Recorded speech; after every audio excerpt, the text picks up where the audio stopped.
Assalamualaikum warahmatullahi wabarakatuh. Selamat siang sahabat, bersama Abah Setu ya. Ada yang bertanya ke Abah tentang zat, sifat, asma, af'al. Pada dasarnya diri kita manusia sahabat terbagi daripada tubuh, hati, jiwa, dan rahasia atau rasa. Yang disebutkan af'al adalah segala apa yang dilihat oleh gerak tubuh kita. Maka sesungguhnya adalah sebagaimana firman Allah, wallahu khalaqakum wa ma ta'malun. Dan Allah menciptakan kalian dan apa-apa yang kalian lakukan. Maka segala apa yang dilakukan di alam ini, gerak makhluk adalah menunjukkan adalah af'al Allah. Sesungguhnya seluruh gerak wayang adalah mutlak, adalah gerak dalang. Nah, tinggal kita nanti lihat dari sisi syariat dan dari sisi hakikat. Di sisi syariat, af'al makhluk pada dasarnya adalah af'al makhluk, ya. Tetapi bagi orang yang sudah ma'rifat, maka sesungguhnya tidak ada gerak la tataharraku zarratun illa biidznillah. Segala gerak wayang itu adalah gerak dalang, ya sahabat. Itulah af'al tadi semua. Maka ada wahdaniyat fil af'al, ya. Kalau sudah mampu melihat seluruh gerak Allah, maka tidak ada gerak makhluk yang buruk di mata kita. Kemudian apa itu dengan asma, ya. Asma itu adalah asma Allah itu pada kolbu kita pada dasarnya. Maka sesungguhnya tidak ada yang punya nama di dunia ini terhimpun pada nama dia yang satu adalah Bismillah, ya. Dengan nama yang satu itu, maka sesungguhnya seluruh nama adalah nama Allah. Sebagaimana Allah mentalkinkan pada Nabi Adam, fatalaqa Adam asma'a kullaha. Semuanya adalah asma Allah belaka, ya sahabat.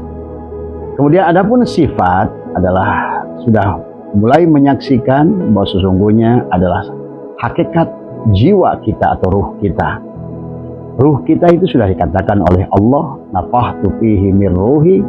Sesungguhnya adalah aku tiupkan ruhku, bukan ruhmu. Maka inilah kata ruh diidofatkan kepada Allah.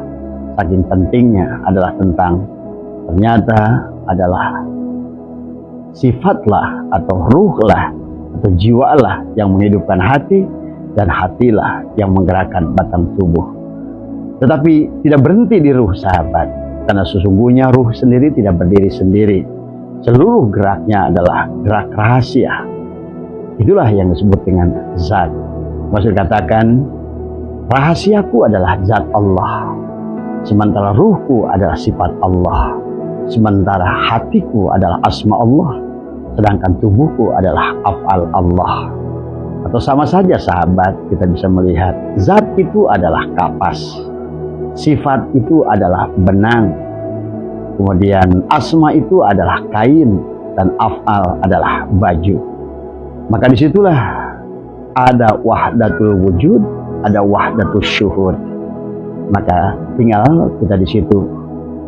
Di mana kita? Apakah pada level fana billah ataukah pada baqo billah penyaksiannya? Apakah engkau saksikan gula baru engkau ingat manis? Ataukah engkau sesungguhnya sudah tahu bahwa gula itu adalah wujudnya manis? Nah, inilah yang harus dipahami dan dirasakan oleh kita. Dan bagaimana dengan wahdatul wujud? Wahdatul wujud adalah sudah mampu menyaksikan manis di sebalik daripada gula itu. Atau wahdatul syuhud menyaksikan sesungguhnya tiada yang dohir, ternyata yang batin. Tidak ada gula, ternyata yang ada hanyalah manis, ya. Nah, inilah barangkali siapa Mas Dodi Sinaga, ya, dari Binjai, ya. Semoga penjelasan Abah bisa dimaknai. Mengapa dasarnya apapun pakaian yang kita pakai adalah bagi orang yang sudah wahdatul wujud, tiada yang lain. Fa'aina ma tuwallu fasama wajhullah. Siapa wajhullah itu? Wajhullah adalah sebagaimana kata Allah, kullu syai'in halikun illa wajhahu.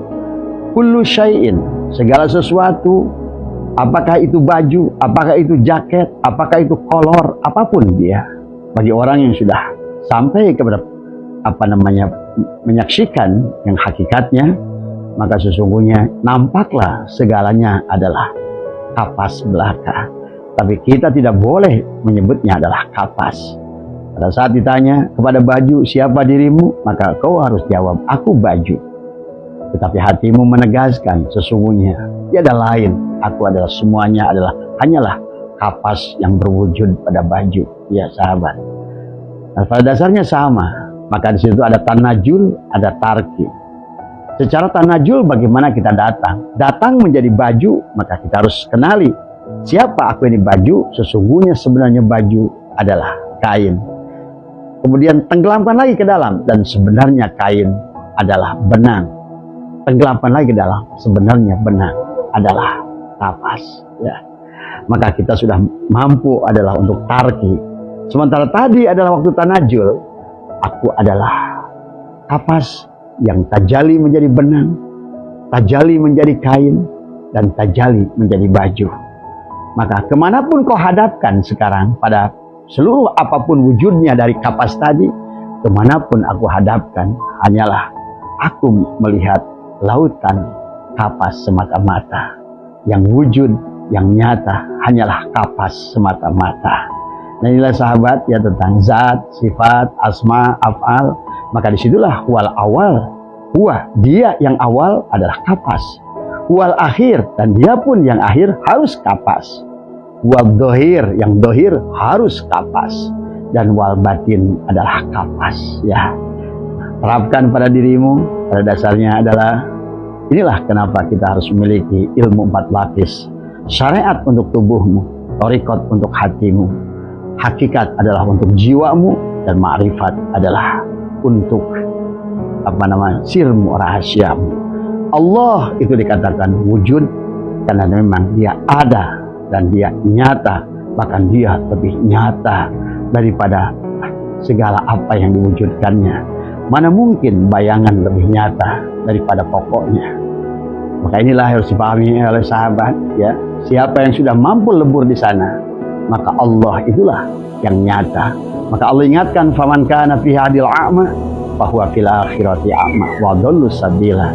Siapa yang buta pada Allah dan Muhammad di dunia ini, artinya tidak mampu melihat wujudnya Allah dan Muhammad di dunia ini, maka dia pun tidak akan bertemu, dan dia buta pada wujudnya Allah dan Muhammad di akhirat nanti. Segala yang ada, yang nyata, yang terang, dia lebih terang dari segala yang terang. Dia lebih wujud daripada segala yang wujud. Adapun kenapa kita tidak mampu melihatnya, karena engkaulah yang ada. Dan segala makhluk inilah yang ada dalam pandangan batin. Maka inilah yang menjadikan pusat ketidakbahagiaan dan kegelisahan makhluk di alam dunia ini. Semoga untuk ditafakuri. Terima kasih. Assalamualaikum warahmatullahi wabarakatuh.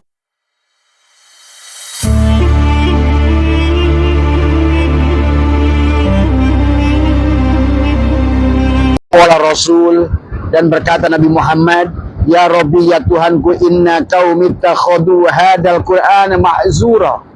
Sesungguhnya wahai Tuhanku, sesungguhnya kaumku telah menjadikan Al-Quran sesuatu yang dibuang, yang diabaikan. Ya, ayatnya dibaca tapi tidak diamalkan. Kemudian mereka hanyalah asyik berlomba tentang bagaimana hafal-hafalan hurufnya. Coba Anda bayangkan, kata Abah juga, ayat-ayat alam ini merupakan Quran. Adapun modul untuk adalah seumpama alam ini adalah merupakan firman Allah yang harus kita baca. Dan diri kita juga adalah merupakan firman Allah yang harus kita baca. Maka inilah sahabat yang harus difahami. Adapun adalah modulnya adalah Al-Quranul Hakim, adalah Quran yang ada bukunya. Setelah alam ini diciptakan, setelah kita manusia diciptakan, sahabat, kemudian Allah menurunkan, Allah merancangnya disebut Al-Quranul Majid. Al-Quranul Majid adalah merupakan rancangan Quran, firman-firman Allah yang dirancang, yang kemudian dibawa oleh Malak Jibril. Ada Al-Quranul Hakim, Al-Quranul Karim, kemudian untuk disampaikan kepada Nabi Muhammad Al-Quranul Mubin. Maka Nabi Muhammad sahabat adalah merupakan Al-Quran yang hidup, Al-Quran yang berjalan. Tubuhnya adalah Al-Quran.